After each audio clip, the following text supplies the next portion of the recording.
இன்னொரு பக்கம் ரஜினிகாந்த் 31ஆம் தேதி நான் கட்சியை எப்ப தொடங்க போறேன்னு சொல்றேன், ஜனவரியில கட்சி அப்படின்னு சொல்லியிருக்காரு. இப்பயாவது நம்புறீங்களா? நான் நம்ப மாட்டேன். கட்சி தொடங்குவதற்கு நிறைய கடுமையா உழைக்கணும். அவருக்கு 4 மாசம் போதும். இப்ப வாட்ஸ்அப்லாம் இருக்கு, அவர் சொல்ற விஷயங்கள் எல்லாம் கிராமந்தோறும் போயிடுது. ஒரு சொன்னார்னா எனக்கு அதுதான் கிராமந்தோறும் போமா அசிங்கமாயிடும். எல்லா கிராமத்திலையும் அசிங்கப்பட்டுருவான் ரஜினிகாந்த். நீ எதுக்கு கட்சி தொடங்குற? மாத்துவோம், எல்லாத்தையும் மாத்துவோம். ஒரு 1000 ரூபாய் நோட்டு இருக்கு, மாத்துவியா? ஒரு நாள் மாத்த முடியுமா? எதை மாத்துவ நீ?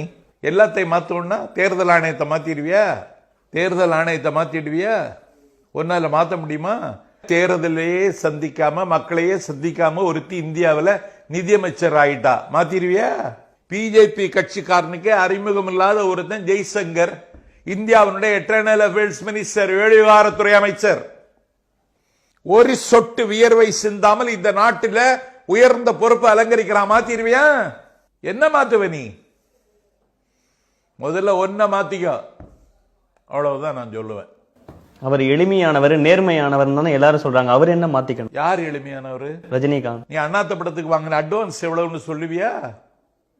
நீ வாங்கின படத்துக்கு எவ்வளவு பணம் வாங்குறதுங்க வெளிப்படையா சொல்லு பாப்போம். இப்ப ரஜினி நல்லவர் இல்லைன்னு சொல்றீங்களா? நிச்சயமாக இல்ல. சோழா ஷெட்டன் ஹோட்டல்ல போய் கேளுங்க நல்லவரான்னு. தமிழ்நாட்டு மக்கள் தான் என்ன இவ்வளவு பெரிய இடத்துக்கு கொண்டு வந்திருக்காங்க. ஒரு ரெஸ்டாரண்ட் இருக்கு சோழா ஷெட்டன்ல, மெக்காரா ரெஸ்டாரண்ட், அங்க போய் கேளுங்க ரஜினிகாந்த் எவ்வளவு நல்லவர்னு அவங்க சொல்லுவாங்க. தமிழ்நாட்டு மக்கள் தான் இந்த இடத்துக்கு கொண்டு வந்திருக்காங்க. அவர்களுக்காக என் உயிரே போனாலும் பரவாயில்ல, ஏதாவது நல்லது பண்ணணும்னு நினைக்கிறேன், அதனாலதான் வரேன். அப்ப உங்க சம்பாதிச்சதுல தமிழ்நாட்டு மக்களுக்கு பங்கு வச்சு கொடு.